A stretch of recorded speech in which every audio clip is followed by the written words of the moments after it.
आज हम करेंगे topic electric potential due to an electric dipole. तो हमने इसके लिए क्या कंसीडर कर दिया, दो डाइपोल कंसीडर कर दिए हैं। ये मान लो कि मेरे पास ए पॉइंट है, ये मेरे पास बी पॉइंट है, ये इसका सेंटर है। यहाँ पे दोनों ही इक्वल मैग्नीट्यूड के हैं बट साइन अपोजिट है, ये नेगेटिव है और ये हमारा कैसा है, पॉजिटिव। ठीक है, और ये सेंटर ऑफ द डाइपोल है और हमें पता है डाइपोल की टोटल लेंथ 2a है। तो यहाँ से यहाँ तक की a, यहाँ से यहाँ तक की a, और इस p पॉइंट के ऊपर हमें पोटेंशियल निकालना है जो कितने डिस्टेंस पे है, सेंटर ऑफ द डाइपोल से r डिस्टेंस के ऊपर है। तो हम क्या करेंगे, इन दोनों डिस्टेंस को डाइपोल को मीट कर देंगे। इसको हमने x कह दिया और इस वाले डिस्टेंस को हमने y कह दिया। जितना ये डिस्टेंस है उतना डिस्टेंस हम यहाँ पे कट करेंगे और यहाँ से हम क्या करेंगे, परपेंडिकुलर ड्रॉ करेंगे और ये जो पॉइंट है ये हमारा n हो जाएगा। ठीक है, और यहाँ से यहाँ तक का जो डिस्टेंस है वो कितना होगा, y। सिमिलरली हम यहाँ पे ऐसे एक लाइन लेंगे, जितना डिस्टेंस x है उतना ही हम यहाँ पे लेंगे और इसको हम m पॉइंट कह देंगे और यहाँ से हम यहाँ पे परपेंडिकुलर ड्रॉ कर देंगे। ठीक है, तो हम क्या निकालेंगे, सबसे पहले potential at p due to minus q charge.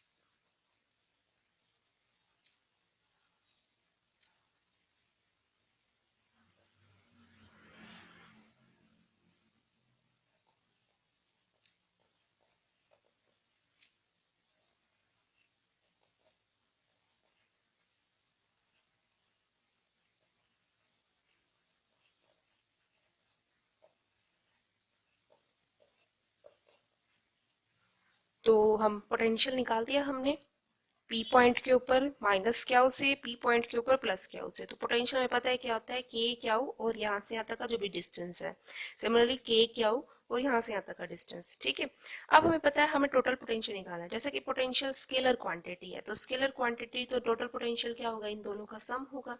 ठीक है, तो हम v1 और v2 की वैल्यू रखते हैं, तो ये कितना आएगा, माइनस के क्यू अपॉन में x प्लस के क्यू अपॉन में y। तो के क्यू कॉमन लोगे तो आपके पास क्या आएगा, 1/y माइनस में 1/x। हमारे पास ये आ जाएगा टोटल पोटेंशियल। तो अब हमारे पास क्या है, हमें y और x की वैल्यू निकालनी है। तो सबसे पहले हम एक ट्रायंगल कंसीडर करते हैं। कौन सा ट्रायंगल, AMO।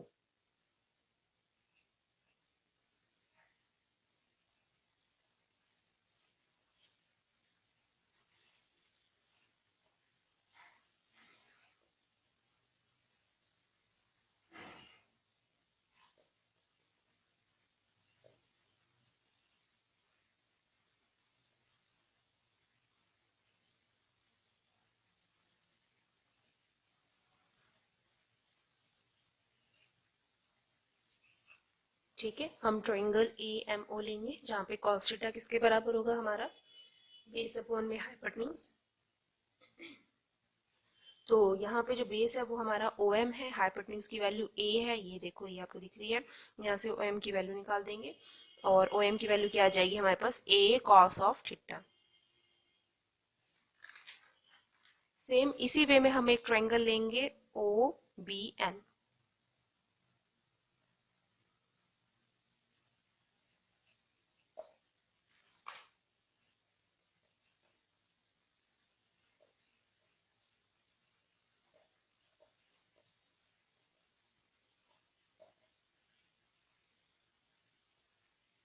तो यहाँ से भी हमारे पास ON की जो वैल्यू आई वो कितनी आ गई, हमारे पास A cos ऑफ थीटा आ गई है। अब हम क्या निकालते हैं, X और Y।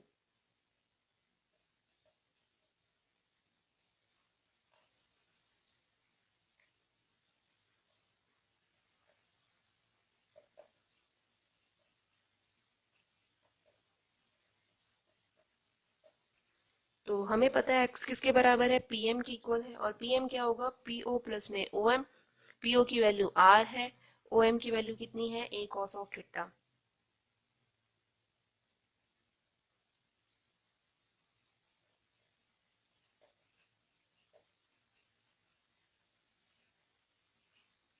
और pn क्या है, po माइनस on। इस वाले डिस्टेंस में इसको माइनस कर दो तो ये आपके पास ये वैल्यू आ जाएगी, r minus cos of theta. तो ये जो भी x और y की वैल्यू आई है उसको हम यहाँ पुट कर देंगे। तो v की वैल्यू क्या आएगी, के क्यू 1 में r minus A cos of theta minus में r plus a cos of theta. तो हमें पता है a प्लस बी और a माइनस बी का होल स्क्वायर क्या होता है, हम वही आइडेंटिटी यूज करेंगे, के क्यू यहाँ आ जाएगा r square minus a square cos square theta. ठीक है, और ये क्वांटिटी यहाँ आ जाएगी r प्लस में a कॉस ऑफ थीटा। यहाँ पे नेगेटिव साइन है, नेगेटिव साइन इसे मल्टी होगा, नेगेटिव साइन इसे मल्टी होगा, तो ये आएगा minus r plus a cos of theta.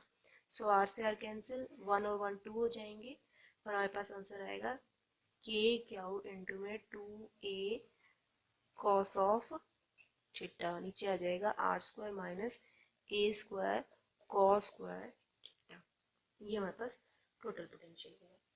तो हम यहाँ पे क्या कहेंगे, हम कहेंगे कि r is very very greater than a, therefore इस क्वांटिटी को हम नेग्लेक्ट कर देंगे and a square cos square theta को हम यहाँ पे क्या कर देंगे, नेग्लेक्ट कर देंगे। ठीक है, तो हम इसको नेग्लेक्ट कर देंगे इस वाली सिचुएशन को लेके, हमारा डाइपोल शॉर्ट है।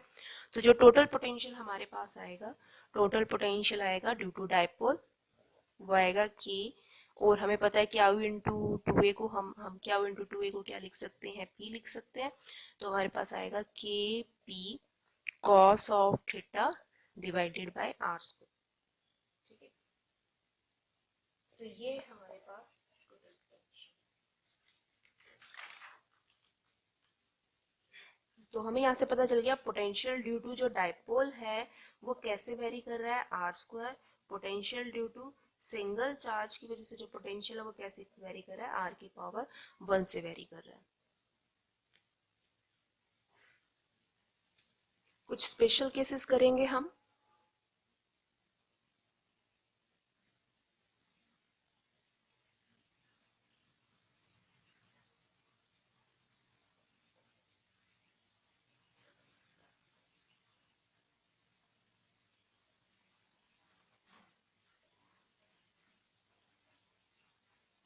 अगर जो भी मेरे पास डाइपोल था उसकी एक्सियल लाइन पे ही P हो, तो उस केस में कॉस की वैल्यू क्या हो जाएगी, 0।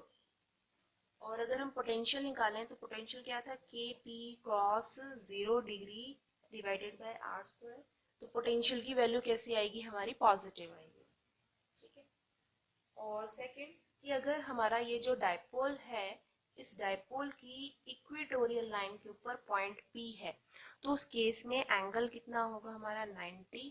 और हमें पता पोटेंशियल क्या होगा हमारा, k p cos 90 divided by r square. तो उस केस में पोटेंशियल क्या होगा, 0। तो डाइपोल से 90 डिग्री पे कोई भी पॉइंट होता है तो उसका पोटेंशियल क्या होगा, 0 होगा। वहां पे पोटेंशियल की कोई वैल्यू नहीं होती, अदरवाइज हर जगह पे पोटेंशियल लगता है डाइपोल की वजह से। ठीक है, और थर्ड केस कि अगर हमारा ये पी पॉइंट डाइपोल के अपोजिट आ जाए, ठीक है, यानी कि थीटा की जो वैल्यू है वो पाई हो जाए, तो इस केस में डाइपोल हमारा क्या हो जाएगा, नेगेटिव, क्योंकि कॉस की वैल्यू वहां पे नेगेटिव होती है। नेक्स्ट है कैरेक्टरिस्टिक्स ऑफ पोटेंशियल। पोटेंशियल की कैरेक्टरिस्टिक्स क्या है, सबसे पहली बात है कि जो हमारा पोटेंशियल है वो कैसी क्वांटिटी है, वो एक स्केलर क्वांटिटी है। सेकंड क्या है कि अगर हमारा डिस्टेंस इन्फिनिटी हो जाए तो पोटेंशियल इन्फिनिटी के ऊपर क्या होता है, 0 होता है। ठीक है, और थर्ड है कि अगर हमारा चार्ज पॉजिटिव है तो पोटेंशियल जो है वो हमेशा क्या होगा, पॉजिटिव। और अगर हमारा चार्ज लेस देन 0 है, यानी नेगेटिव है, तो उस केस में पोटेंशियल क्या होगा, उसका नेगेटिव होगा। ठीक है, दूसरा जो पोटेंशियल है, फोर्थ जो पोटेंशियल है वो सिर्फ और सिर्फ किससे डिपेंड करता है, सोर्स चार्ज के ऊपर डिपेंड करता है, ना कि टेस्ट चार्ज के ऊपर। ठीक है, इस चार्ज के ऊपर नहीं डिपेंड करता, बल्कि किसके ऊपर डिपेंड करता है, सोर्स चार्ज के ऊपर डिपेंड करता है। नेक्स्ट जो है वो हमारा है potential due to system of charges. System of charges की वजह से पोटेंशियल, तो हम मान लेते हैं कि ये पॉइंट P है जिसकी पोजीशन है P in the space XYZ plane के अंदर। ये Q1 चार्ज है जिसकी पोजीशन क्या है, R1। तो ये हमारा Q1 चार्ज है, हम मान लेते हैं इसकी पोजीशन है R1। इससे इन दोनों के बीच में डिस्प्लेसमेंट कितना होगा, R1P वेक्टर होगा, क्योंकि इसकी पोजीशन हमने P मान ली। सिमिलरली ये Q2 चार्ज है और ये P पॉइंट है, इससे इसका पोजीशन वेक्टर हम निकाल देंगे R2P। और इन दोनों के बीच पोजीशन वेक्टर क्या होगा, आर एन पी होगा। ठीक है, तो हम यहाँ पे क्या लिखेंगे, consider system of charges Q1 Q2 Q1 with position vector R1 R2 Rn from the origin. तो हम क्या निकालेंगे, पोटेंशियल एट P निकालेंगे।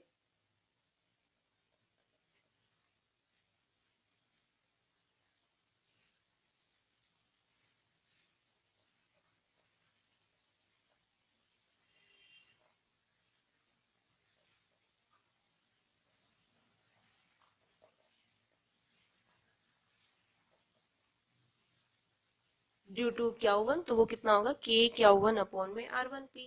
सिमिलरली सेकंड की वजह से निकालेंगे तो वो कितना होगा, K Q2 अपॉन में R2P। एंड हम nth चार्ज की वजह से निकालेंगे तो वो कितना होगा, K Q1 अपॉन में RNP होगा। ठीक है, तो अगर हम टोटल निकालना चाहते हैं, therefore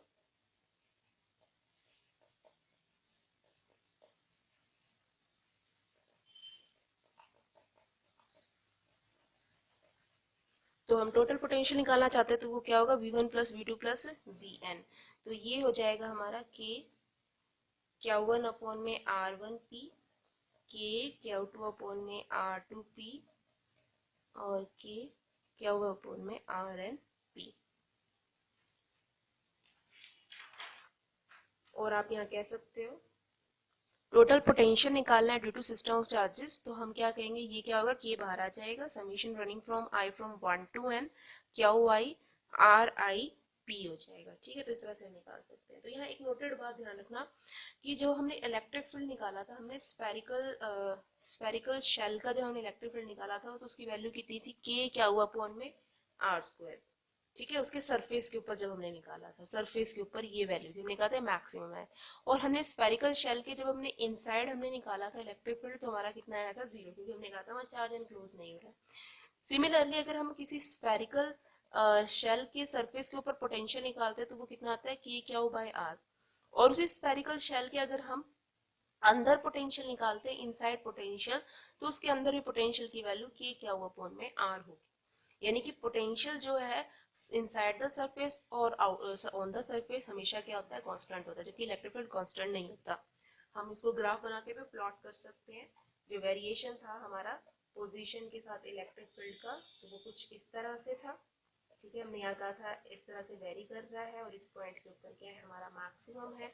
और अगर हम पोटेंशियल का डिस्टेंस के साथ वेरिएशन लें, और अगर हम पोटेंशियल का लें तो ये जीरो नहीं होता, यहाँ पे तो ये जीरो होगा शेल का, लेकिन अगर हम पोटेंशियल ले ड्यू टू सेल तो वो जीरो नहीं होगा, बल्कि वो सेम होता है, कांस्टेंट होता है। तो आज के लिए इतना काफी है, बाकी हम नेक्स्ट लेक्चर में करेंगे।